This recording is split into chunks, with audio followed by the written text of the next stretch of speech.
Bonjour à chacune et à chacun de vous et bienvenue sur cet enregistrement Les spirales de la vie.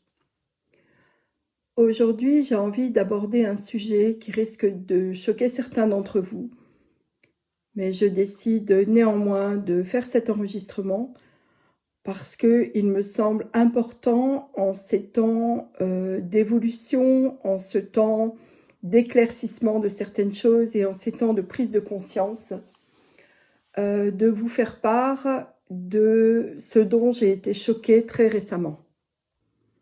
Donc cet enregistrement va parler de la lecture des articles 212, 213, etc. du Code civil concernant la cérémonie du mariage civil. Et donc ces articles étant lus par le maire, représentant de la loi. Je suis régulièrement, en tout cas tous les 2-3 ans, invitée à des mariages et j'ai déjà entendu ces articles à plusieurs reprises. Et c'est la première fois que je suis autant choquée. Preuve en est de, comment je pourrais dire, de la modification de mon regard sur certaines institutions qui me semblent complètement incohérentes, paradoxales. Je ne parle pas d'être dépassée, je parle d'incohérence et de paradoxe. Et c'est de cela dont je souhaite parler aujourd'hui.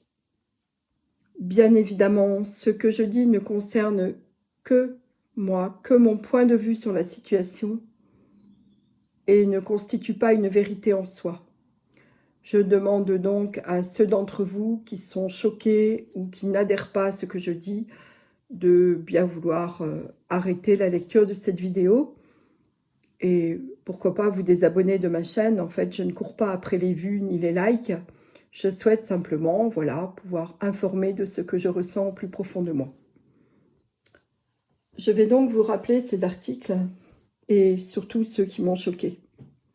Article 212 du Code civil. Les époux se doivent mutuellement respect, fidélité, secours et assistance. Après, l'article 213 parle des enfants, de la famille. L'article 214 du partage des dépenses. Je ne suis pas choquée par cela. Mais j'ai également été choquée par l'article 215, qui est celui-ci. Les époux s'obligent mutuellement à une communauté de vie. Alors, j'ai envie de développer tout ça et pourquoi je suis choquée. Déjà, que veut dire s'aimer? S'aimer, déjà, pour moi, concerne l'instant présent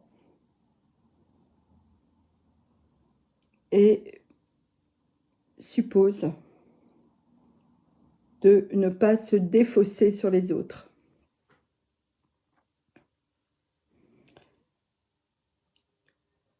Aimer quelqu'un, c'est le respecter pour qui il est,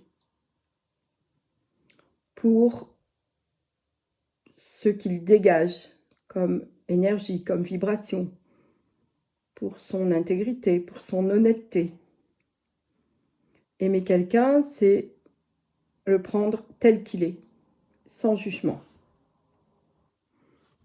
Aimer quelqu'un, c'est choisir de partager avec cette personne des moments importants, des moments intimes, des moments d'échange profond. Et à la lecture des articles que je viens de vous rappeler, j'ai été profondément choquée par l'obligation, par le verbe obliger à. Ce qui veut dire que, à partir du moment où vous souhaitez vivre avec quelqu'un et que vous passez devant monsieur le maire, eh bien, vous êtes pieds et mains liés. Et ça m'a vraiment fait l'impression d'une assurance vie, de souscrire une assurance vie. Et cela, pour moi, est contraire à l'amour, qui est un sentiment, c'est même pas un sentiment, l'amour avec un grand A, c'est ce qui préside à toute forme de vie. Et en aucun cas, cette énergie d'amour ne doit être contrainte, ni obligée, ni enfermée, ni attachée. C'est la raison pour laquelle je suis profondément choquée. À l'heure où je vous parle, nous sommes le 12 mai 2022. Nous allons de plus en plus vers une souveraineté de notre être. Ce qui veut dire que chacun de nous est responsable de ce qu'il dit, de ce qu'il émet comme pensée, de ce qu'il manifeste, de ce qu'il pense, de ce qu'il crée. En d'autres termes, cela veut dire que plus on devient souverain, plus on prend conscience de la responsabilité que nous avons dans chaque acte, dans chaque parole, dans chaque engagement, dans chaque pensée, dans chaque création que nous pouvons mettre en place. C'est-à-dire que nous sommes notre propre souverain et que nos actions sont guidées par nos choix les plus profonds et nos choix reliés à notre moi supérieur que l'on peut appeler la source. Et cela en notre âme et conscience. Cela veut dire aussi que nous ne pouvons faire porter à personne la responsabilité de nos choix. Cela veut dire aussi que nous devons, en tout cas il nous est demandé, le plus possible et de mieux en mieux, de nous approprier la responsabilité de nos pensées, de nos paroles, de nos actions. Et cela veut dire aussi que lorsque nous nous adressons à quelqu'un, lorsque nous parlons, lorsque nous demandons, alors la façon dont nous sommes alignés à cet instant va déterminer la puissance et la justesse de l'énergie, de la vibration qui sous-tend notre parole. En d'autres termes, lorsque je propose quelque chose à quelqu'un ou lorsque je fais une demande ou alors que je prends la parole ou lorsque je dis ou lorsque je réponds à quelqu'un, alors il est de ma responsabilité, et je m'inclus pleinement dedans, de savoir pourquoi nous prenons la parole. Qui est-ce que nous servons en prenant la parole? Est-ce que nous sommes au clair avec nous-mêmes? Est-ce que nous avons un bénéfice secondaire, inconscient, derrière cette parole? En d'autres termes,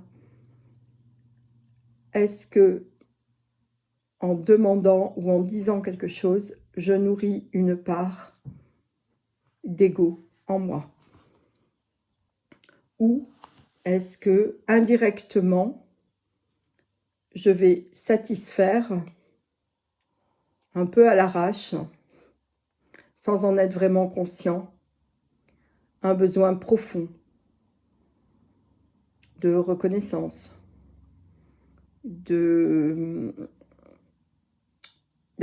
en fait, un besoin de reconnaissance, un besoin de se sentir accepté, validé.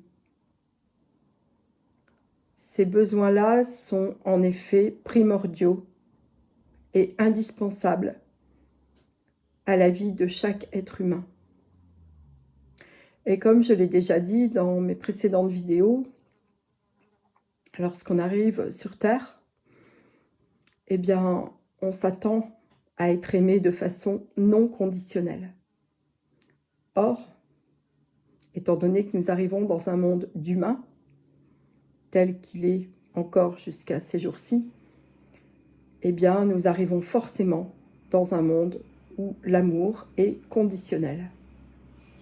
Puisque jusqu'à présent, cela a été la caractéristique de l'être humain, c'est-à-dire s'être coupé de la source, et donc de ne pouvoir fonctionner qu'avec des conditions. Dès lors, tout au long de notre vie, sauf prise de conscience profonde ou accompagnement thérapeutique profond, tout au long de notre vie, nous cherchons à confirmer que nous sommes des gens bien, que nous sommes reconnus, que nous sommes quelque part indispensables dans la vie des autres.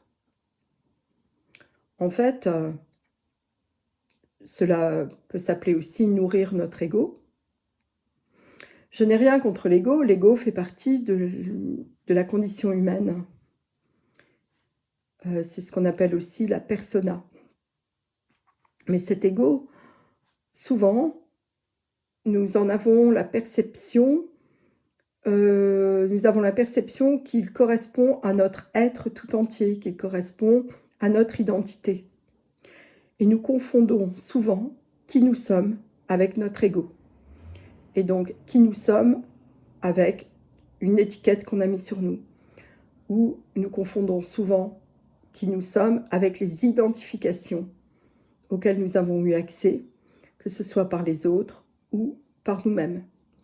Identification à ce que l'on dit de nous, identification à un titre ou à des exploits entre guillemets que l'on a pu faire. Et souvent, on s'identifie tellement à cela que on se sent complètement réduit. Alors, à la fois réduit, parce que nous ne sommes pas que ça, et également, comment dire, c'est comme si, j'ai la sensation de ce que je vois devant moi quand je vous parle, c'est une grenouille qui est en train d'enfler. Donc, soit nous sommes réduits à une peau de chagrin, et du coup, nous sommes très frustrés, et la réaction pourrait être de courir encore plus après les honneurs, soit nous enflons tellement comme une grosse grenouille que c'est la vanité qui arrive et que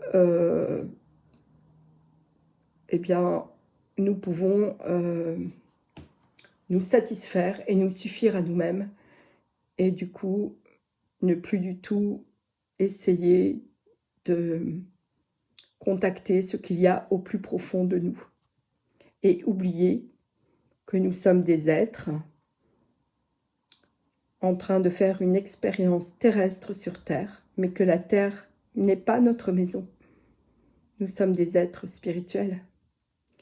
Et ça, lorsqu'on se laisse gonfler d'orgueil ou définir par les autres, ou que l'on court après les identifications, eh bien, nous oublions qu'il n'y a qu'une partie de nous qui est sur Terre et que d'autres parties vivent ailleurs et sont reliées à la source. Donc c'est très, très, très, très réducteur.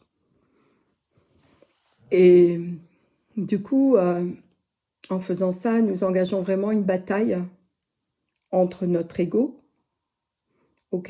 par lequel nous nous définissons souvent, et notre cœur, c'est-à-dire comment nous aimons, qui nous aimons, de quelle façon nous aimons, qu'est-ce que nous mettons dans cette énergie d'amour. Est-ce que nous projetons nos manques sur l'autre et que donc nous donnons notre pouvoir à l'autre, nous lui déléguons ce que nous ne savons pas faire pour qu'il s'en occupe, mais sans le lui dire, ce qui est en soi manipulateur et profondément humain? Ou est-ce que nous faisons en sorte d'être le plus clean, le plus clair, le plus au clair possible et aligné avec la vibration de l'amour. Pour en revenir au mariage, c'est-à-dire pour moi à l'union de deux personnes,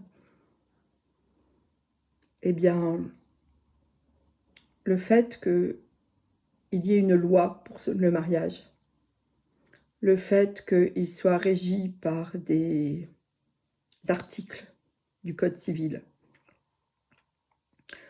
et par la loi, le fait qu'il y ait des obligations, tout cela, pour moi, est le contraire de l'engagement. Je pèse mes mots. Tout cela est le contraire de l'engagement.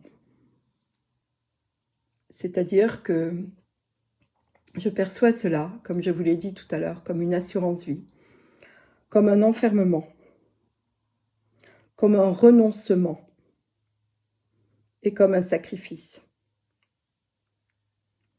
Et cela, c'est le contraire d'un choix conscient et régi par l'amour. L'amour est libre. L'amour n'a pas besoin d'être enfermé.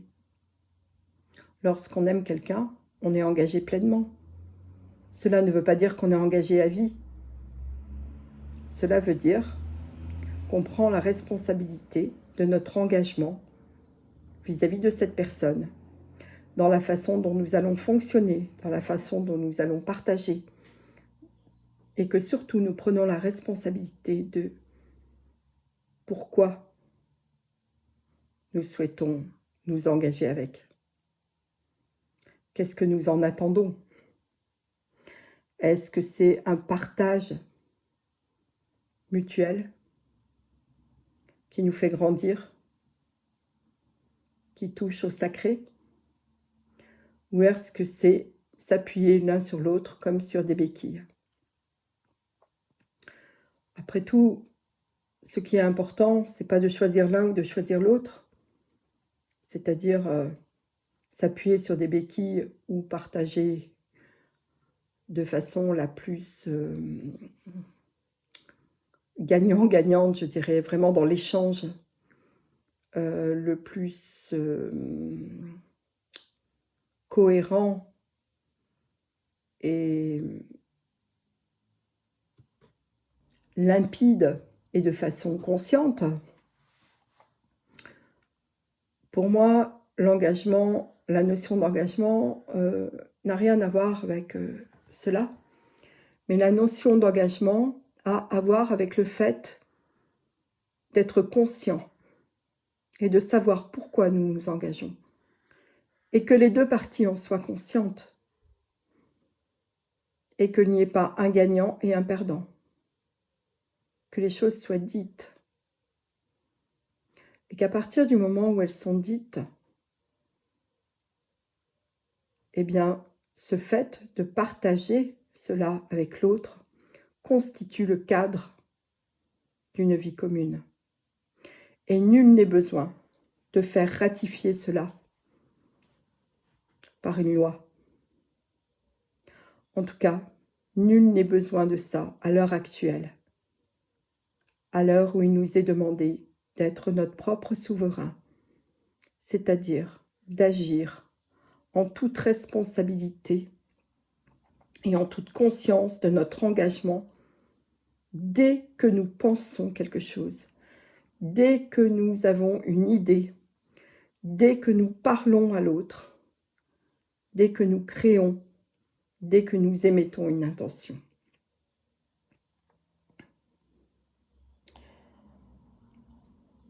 Voici ce que j'avais à vous dire aujourd'hui. Et quand je vous le dis, je mesure combien est-ce que notre société est en train de changer. Et je le mesure parce que je constate moi-même combien j'ai pu changer ces dernières années. Comment est-ce que des choses que je n'avais jamais remises en cause me sautent aux yeux maintenant. Et combien je sens qu'elles n'ont plus lieu d'être de cette façon-là.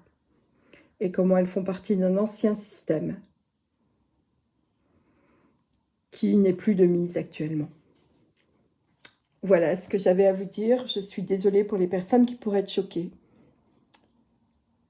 mais je prends la responsabilité de ce que je dis et comme je vous l'ai dit précédemment, je n'oblige personne à partager mes idées.